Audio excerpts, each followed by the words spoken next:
जो सम्मान के लिए कर्म करता है, अगर सम्मान नहीं मिला तो कर्म बंद कर देता है। थोड़ा सा अपमान हो गया, किसी ने ध्यान नहीं दिया, कर्म करना छोड़ दिया। न मान चाहिए न सम्मान चाहिए, न अपमान का दुख है न अभिमान का स्थान है। कर्म करना मेरा धर्म है। ऐसा जिसका भाव है वो अपने कर्मों को कभी रोकता नहीं है। किसी स्त्री को उसका पति डांट रहा था, कुछ समझा रहा था। सुबह सुबह का समय था तो स्त्री उठकर चली गई और किचन में जाकर के 5 मिनट के बाद चाय बना कर ले आई और अपने पति को दिया। तो पति ने कहा, मैं तेरे को समझा रही थी, तू क्यों चली गई? तो पत्नी बोली कि आपके चाय पीने का वक्त आ गया था, इतने टाइम आप चाय पीते हो तो मैंने सोचा मैं अपना कर्तव्य पालन कर दूं, उसके बाद आप समझाओ जो समझाना है। तो पति हंसने लगा, बोला यही गुण तेरा ऐसा है जो मेरे क्रोध की आग को बुझा देता है और प्रेम की गंगा को बहा देता है। कितनी स्त्रियां अगर पति एक बार को समझा दे तो 7 दिन चाय नहीं बनाएगी। फिर वे इतना उलझ जाएंगी कि रसोई नहीं तैयार करेंगी, भोजन भी नहीं पकेगा। और कितनी स्त्रियों को अगर पति कुछ कह दे तो गठरी बांध कर मायके चली जाएंगी। बस छुट्टी हर हर गंगे, जा रही नर्मदा देवी। अरे सहन शक्ति भी रखो, गम खाने की क्षमता भी रखो। तुमको यदि तुम्हारा पति डांट रहा है, यदि पत्नी तुमको समझा रही है, पत्नी डांट रही है, पिताजी डांट रहे, माँ डांट रही, सासू डांट रही है, तुम्हारा गुरु डांट रहा, गुरु भाई डांट रहा, तुम्हारा भाई डांट रहा, समझा रहा है, कोई तुमको समझाता है तो वो तुमको बहुत अच्छा बनाना चाहता है इसलिए समझाता है। और जो तुमको डांटता है वो अपने से भी तुमको महान बनाना चाहता है इसलिए डांटता है। नहीं तो डांटने की फुर्सत किसके पास है? कौन किसको डांटेगा? डांटने वालों को धन्यवाद दीजिए कि आपने हमको ज्यादा ध्यान दिया है। और जिन्होंने ज्यादा डांट खाई है वही ज्यादा ऊंचे उठे हैं, और जो डांट किसी की नहीं लगी है बेहद खराब हो गए। जिस लोहे पर लोहार का हथौड़ा लग जाता है वही लोहा कुदाल और फावड़ा बन जाता है, और जिस लोहे पर लोहार का हथौड़ा नहीं लगता वो लोहा लोहा बनकर ही जंग खाता रहता, मूर्छा खाता रहता, पड़ा रहता है। और जिस सोने के ऊपर हथौड़ी लगती है सुनार की, वो सोना गले का हार बन जाता है। और जो सोना सुनार के हाथ में ही नहीं जाना चाहता है वो सोना सोना बन करके मिट्टी में मिल जाता है। याद रखना भाइयों बहनों, सोना जब आग से गुजर जाता है तो कंचन कहलाता है, और सोना जो आग से नहीं गुजरता केवल सोना कहलाता है। अगर तुमने माँ बाप की डांट फटकार, सास ससुर की डांट फटकार को स्वीकार कर लिया तो तुम कंचन बन जाओगे, महान बन जाओगे। लेकिन माँ बाप को भी इस बात को समझना है कि डांटने की आदत भी मत बना लेना। कितने माँ बापों की तो आदत हो गई, तो कोई डांटने के लिए जब नहीं मिलेगा तो भैंस को डांटेंगे, साइकिल को डांटेंगे, फिर फसल को डांटेंगे, पेड़ पौधों को डांटेंगे, बादलों को गाली देंगे। आदत भी मत बनाना डांटने की। सुनार अनावश्यक हथौड़ी नहीं चलाता है सोना के ऊपर। लोहार बिना जरूरत के हथौड़ा नहीं मारता लोहा के ऊपर। इसलिए याद रखना, बहुत जरूरत हो तो अपनी डांट का हथौड़ा मारना, और जरूरत ना हो तो अपना हथौड़ा बस रखा रहना चाहिए, उसको चला मत देना, अन्यथा बना हुआ हार बेकार हो जाएगा अगर फिर भी चोट मार दिया आपने।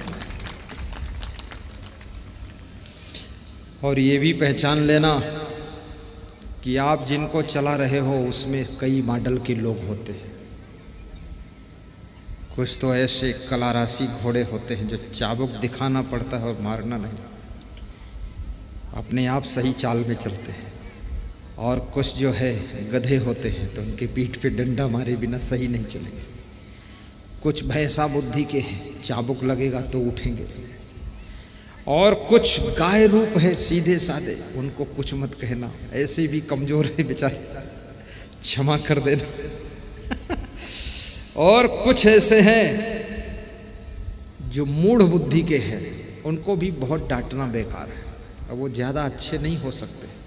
तुम सोचो उनको ठोक ठाक के हम कुछ कलाकार बना दें, कुछ भी नहीं बना सकते। वो जैसे हैं वैसे पड़े रहने दो, जिंदगी जी लेने दो, अन्यथा जहर खाकर मर जाएंगे, खाम खा बर्बाद हो जाएंगे, जीने दो।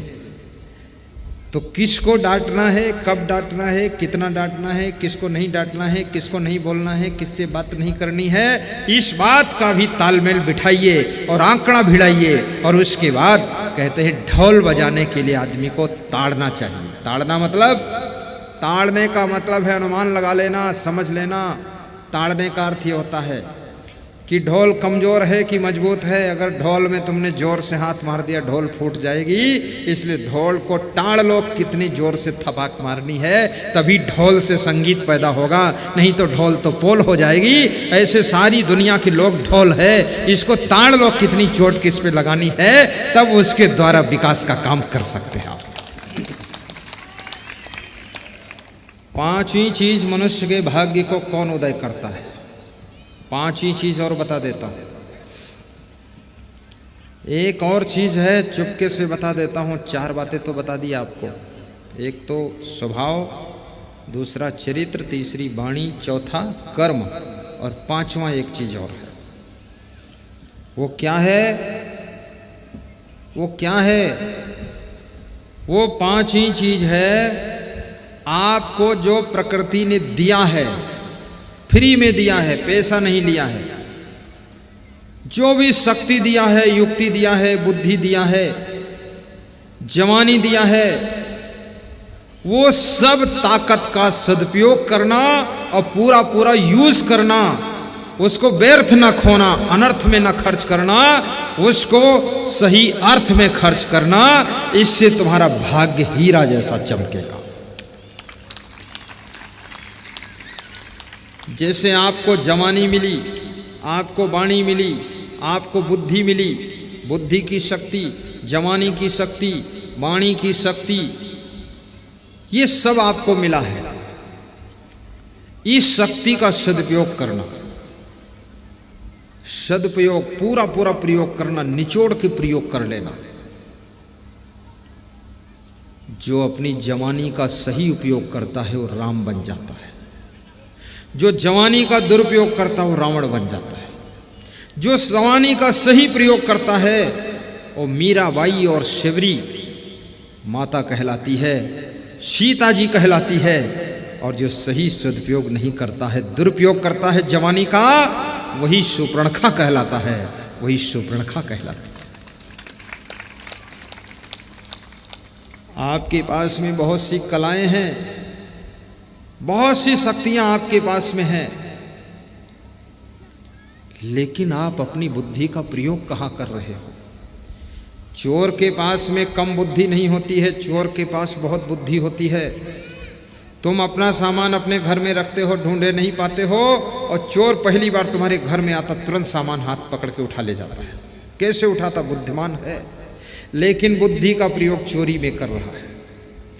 एक आदमी अपनी बुद्धि से चोरी करता है, दूसरा आदमी अपनी बुद्धि से खेती बाड़ी करके धन कमाकर दान करके सत्संग समागम ठाना में कराता है और नाम शिवराज सिंह रघुराज सिंह बताता है।